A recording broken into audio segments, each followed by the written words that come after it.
thought that Lisa said tiresome activist then. It's a real delight to be back home in Cardiff. Sadly, the weather is not what I was hoping for. And as Lisa mentioned, I'm the Executive Director of Kaleidoscope Trust, which is an international LGBT organisation working with activists and organisations in countries around the world, mostly in countries which continue to criminalise same-sex acts or where LGBT people face violence and discrimination to create positive change. I've been asked twice today if I'll take people to see the chamber. I seem to have been inadvertently dressed as one of the tour guides. So I'm as new to this building as many of you, so sadly I can't give you any information about the history of the building, let alone a tour. It really is a pleasure to be invited to speak, not least with the very distinguished range of speakers. And I was here for Pride last year. I started my human rights career in Swansea. I chose to pursue a career in law because at the time I felt very much that I was, and people like me, still a second-class citizen. Section 28 was still law. Societal attitudes in Swansea towards LGBT people, in my view, had not changed significantly. A great deal of stigma and even violence within our community. It gives me great pleasure to see the progress that has been achieved in my country over the course of the last 10, 15, 20 years. And many of the pioneers of our movement are here. We stand on the shoulders of giants. But of course, there's so much more to do, at home and abroad. The issues that I want to talk about are how this country's approach to sexual orientation and gender identity through the ages, despite the progress that we've made, continues to resonate in countries around the world. And violence and discrimination continues to be a reality for LGBT people, arising particularly out of our attitudes, or the attitudes of previous administrations in this country towards LGBT people. Many of you will have seen this map before, which is the state of same-sex marriage and criminalisation in countries around the world. Today, 72 countries criminalise same-sex acts between consenting adults. It's an often underreported fact that at least 45 countries criminalise same-sex acts between women. And actually, a few years ago, the government of Sri Lanka chose to extend the colonial era laws to encompass lesbians in the name of gender equality. This is a grim fact. If we look at that map and you see the countries in pink, the Caribbean, almost a circle around the African continent and South Asia, these are all countries that criminalise same-sex acts today. Of course, in the vast majority of countries, trans people cannot access legal gender recognition, face violence and discrimination, including across Europe. And perhaps most shockingly, in 2018, at least 7 countries prescribed the death penalty for homosexuality, including many of our friends, so-called friends and allies in the Middle East.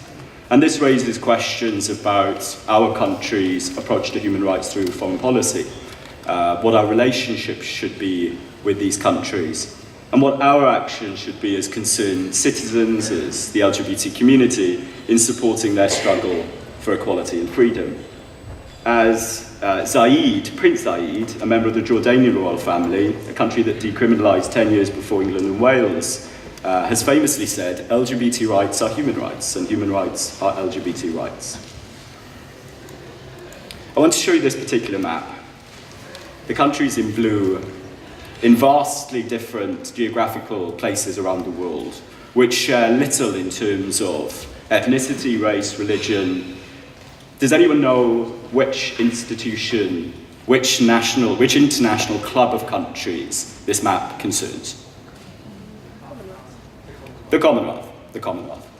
The vast majority of countries around the world which continue to criminalise same-sex acts do so with the original laws that we exported during our colonial era. They persist to this day.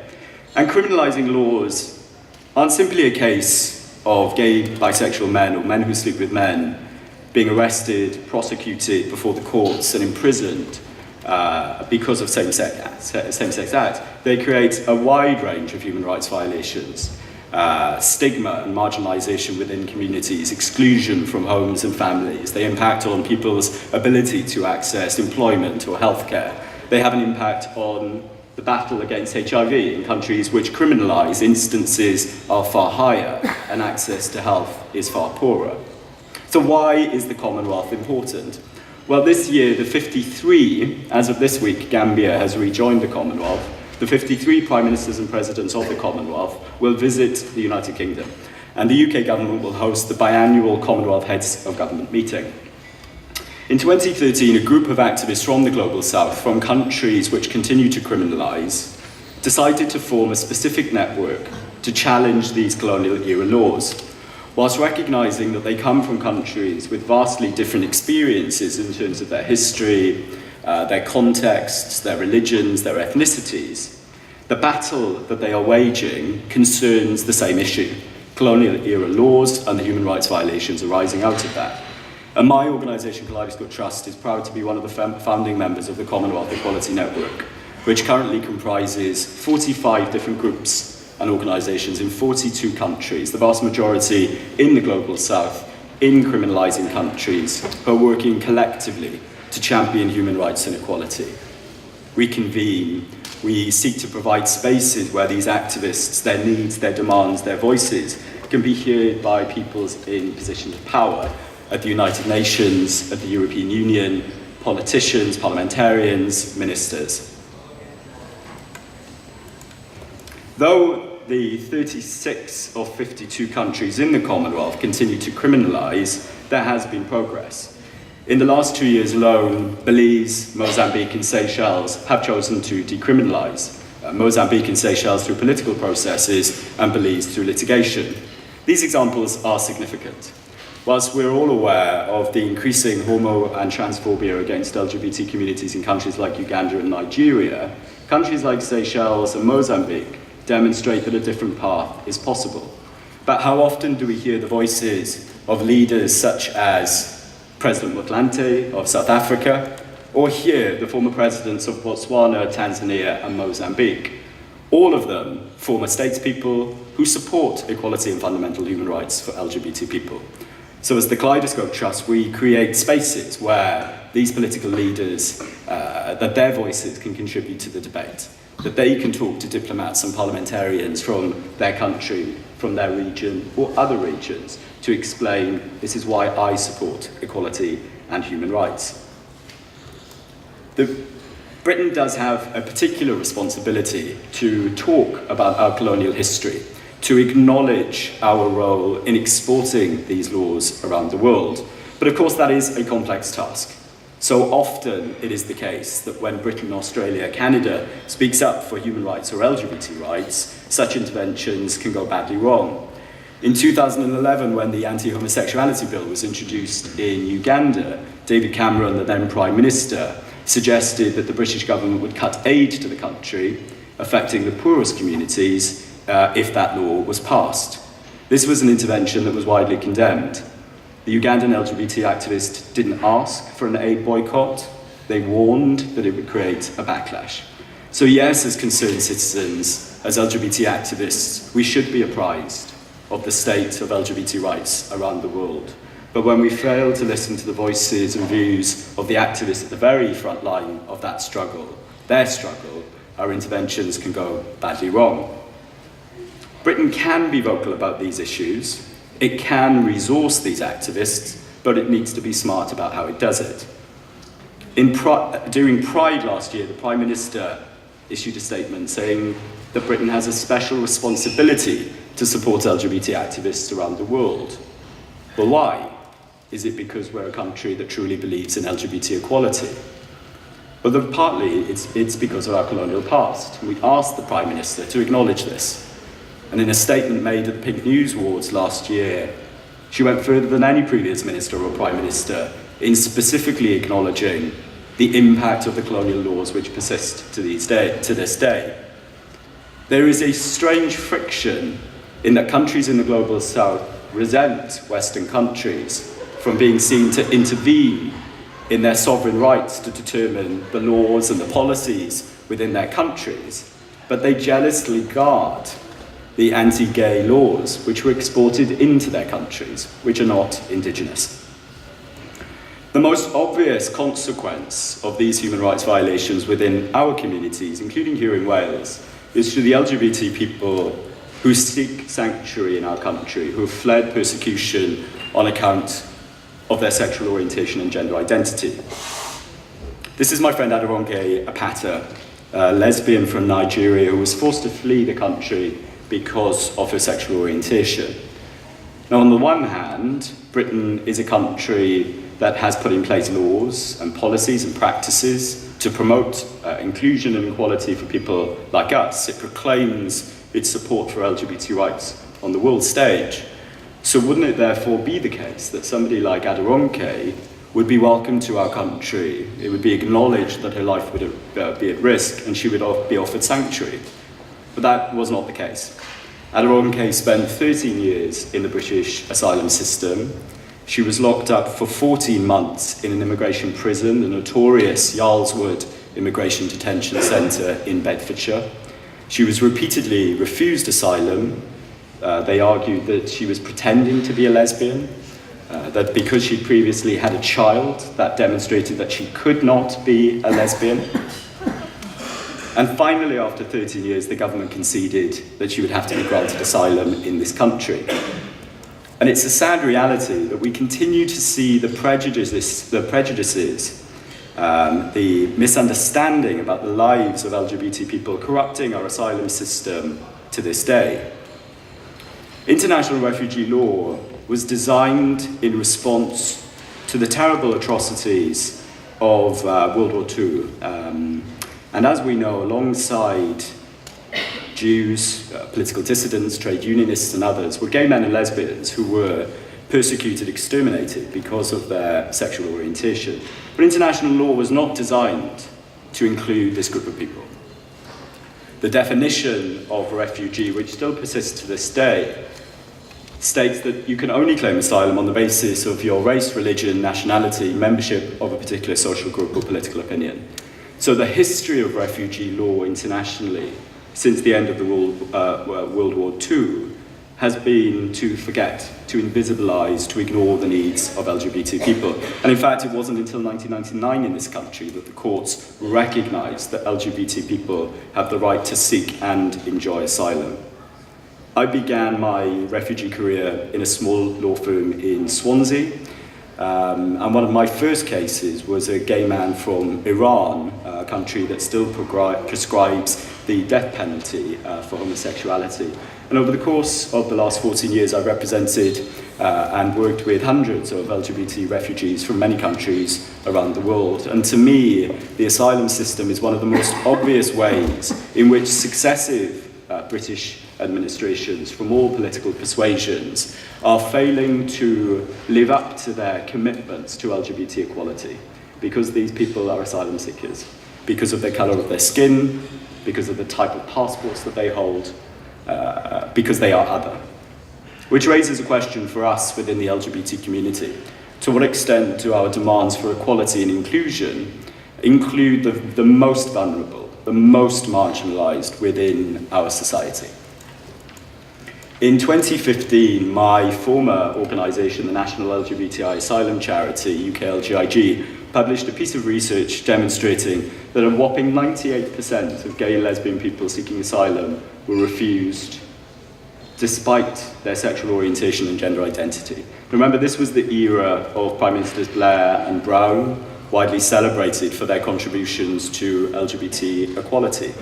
And these are some of the examples of humiliating, degrading, or simply nonsensical, ridiculous questions that people might be asked. Have you read Oscar Wilde?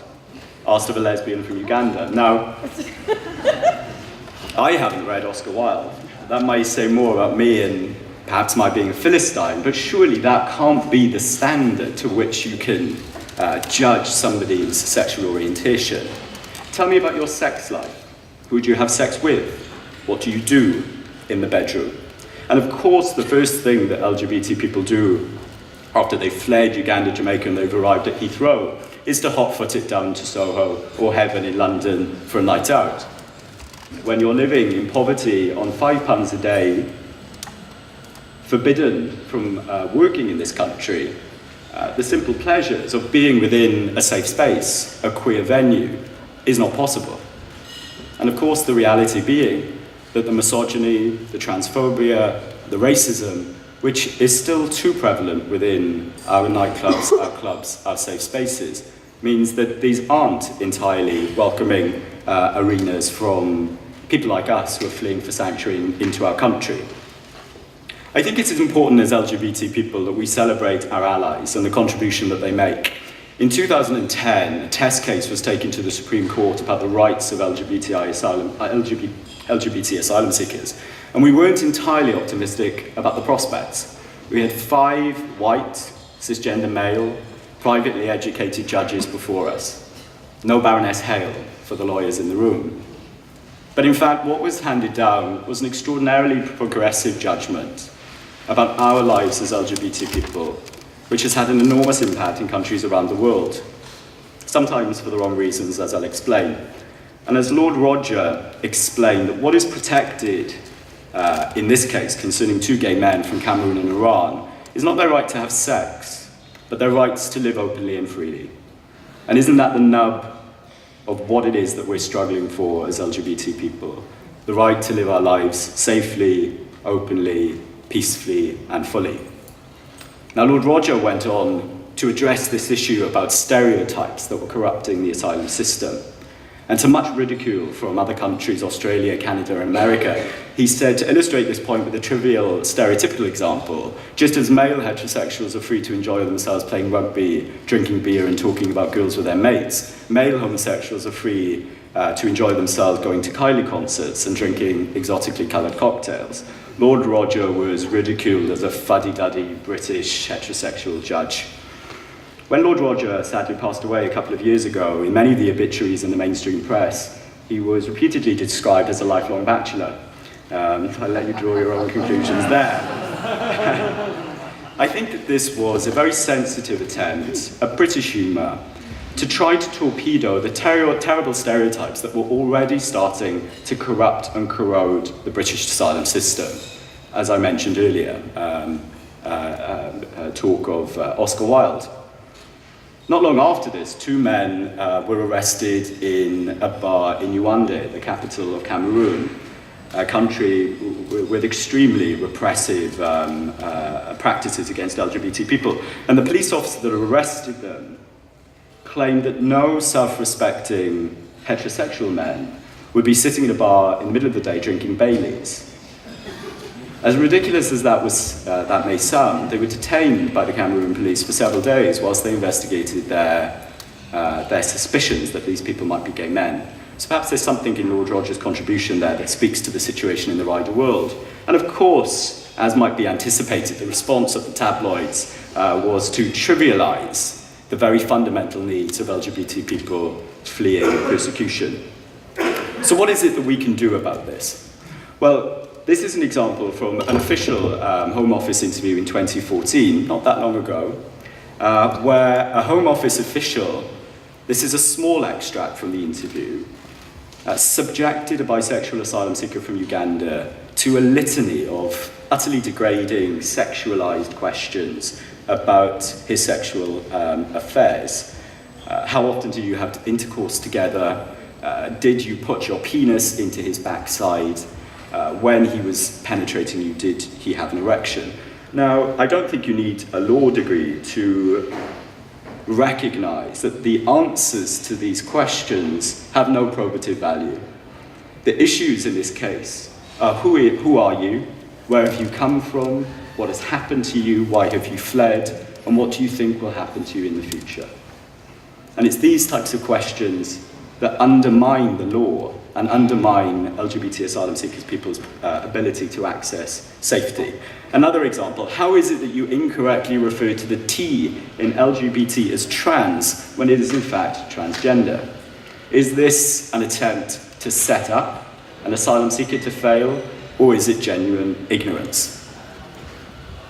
An independent investigation ordered by the Prime Minister in 2014, when she was then Home Secretary, found that 1/10 of interviews contained questions of an unsatisfactory nature, as in highly sexual questions, and 1/5 relied on stereotypes. As the Kaleidoscope Trust, we work with LGBT organisations and refugee charities across Europe and the world to put these issues on the agenda. This is a publication that we helped write in 2016, specifically responding to the awful abuses of transgender people seeking asylum in countries across the world. One of the issues that concerns me most is the fact that the British government, over the course of many years, has repeatedly detained, for indefinite periods of time, LGBT asylum seekers and others who are seeking sanctuary in this country. When the Trump Muslim ban was introduced 6 days after his inauguration last year, an American colleague of mine said, "I find it astonishing that migrants could be detained in my country in this way." Doesn't astonish me at all. Britain's been doing it for years. Britain detains more migrants and asylum seekers than any other European country. It has the largest immigration detention estate in Europe, and it is the only country in Europe that has no time limit, meaning that somebody like Dillane, a lesbian fleeing for her life, can be locked up simply for asking for asylum. Seeking asylum is not a crime, it's a fundamental human right. And it raises the question, to what extent are we as activists in the LGBT community willing to allow a government to proclaim on the world stage that we are progressive on the issue of LGBT rights, that we will stand and support the struggle of LGBT activists in countries which criminalise, but simultaneously we will degrade and detain LGBT people that have the gumption to seek sanctuary in our communities. The Prime Minister also ordered an independent investigation into the immigration detention estates. Thankfully, we don't have one in Wales, but there are 11 dotted around the country. And we particularly asked the investigator to look at the situation for trans refugees, who we were very concerned about. And lo and behold, the independent investigator went into an immigration detention centre in Dover and found a trans refugee in a solitary confinement cell.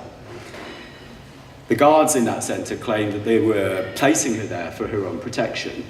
The best way to protect a trans refugee who's facing homophobia, transphobia in an immigration detention centre is to open the front door and let her out. She's not a criminal.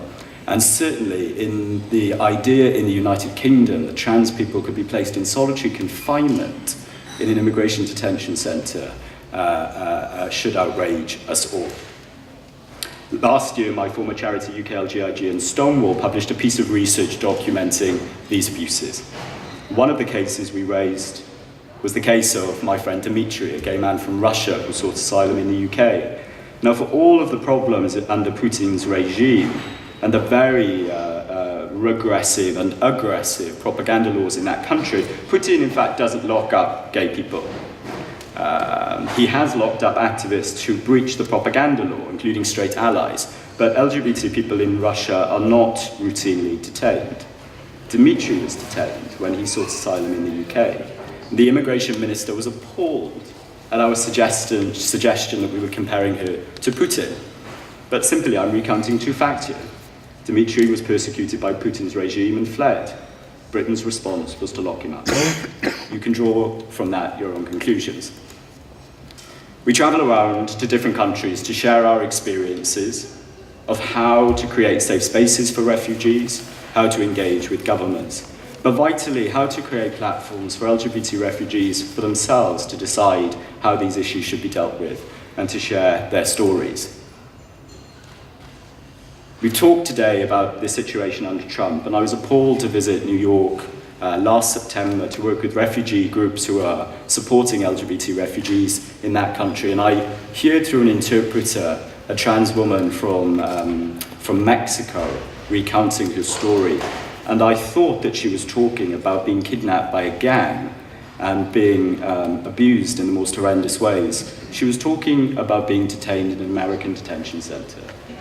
Let's be clear about this, that when the Prime Minister attacks the Human Rights Act, when the Prime Minister questions whether or not this country should be under the jurisdiction of the European Court of Human Rights, when the administration proposes withdrawing from EU law that protects our rights as LGBT people, or whilst our country continues to lock up asylum seekers, including LGBT people on a massive scale, This undermines our credibility as a country that believes deeply in the concept of human rights. And it undermines our credibility on the world stage in relation to LGBT issues.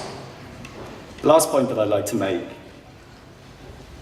is that we've sought on the international level to define our rights as LGBT people through a process called the Joker Carter Principles Plus 10, where 33 international human rights experts, including very distinguished jurists, judges, and others, me very much being another, I was one of them, in a very intensive process, sought to document our wide range of rights as LGBT people, as diverse as we are. Our right to legal gender recognition without discrimination, our right to live in a society free from criminalization, and the rights of LGBT people seeking asylum. So I hope you'll take the time to look up the Joker Carter Principles. It is a powerful tool that we can use in many areas of public life. Whilst this country is currently considering, we hope will consider soon, our legal gender recognition laws, I hope the Joker Carter Principles will be a powerful tool so that we can progress change. And whilst this country continues to consider its approach to LGBTI asylum seekers, again, I hope that they will pay due regard to the Joker Carter Principles. So in conclusion, my view is that we should be proud of the progress that we've made as a country. We should acknowledge the contribution that leaders and pioneers within our communities have made and continue to make. We must tackle the challenges that persist head-on, the increasing hate crime, the instances of bullying that are far too high, insufficient laws in relation to legal gender recognition. But we must continue to look out into the full diversity of our community, including those who are most isolated and marginalised.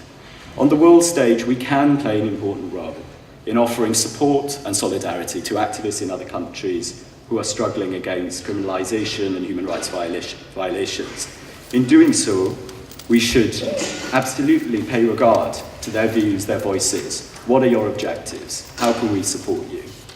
This week, in relation to Bermuda, some activists in this country have been calling for a boycott. That's not what the Bermudans want. They're not asking for people not to go to their country. So we must continue to speak up. We must continue to ask the government to act. And if you have the time or inclination, I'd ask you to seek out the Kaleidoscope Trust. Have a look at the website, see what we do. One of the major issues that we face, for every $100 around the world donated to human rights causes, less than 13 cents is donated to LGBT charities. It is a grim reality that the resources of those who oppose equality and fundamental rights for people like us, nationalistic leaders and governments, the religious right, their resources far outstrip ours. And we can't hope in the short term to match it. But we can resource the activists in Jamaica, in Pakistan, Uganda, who are at the very front line. The support that you give to Kaleidoscope Trust goes directly to them. So if you do have a couple of quid to spare, we very much welcome it. And thank you very much for the opportunity.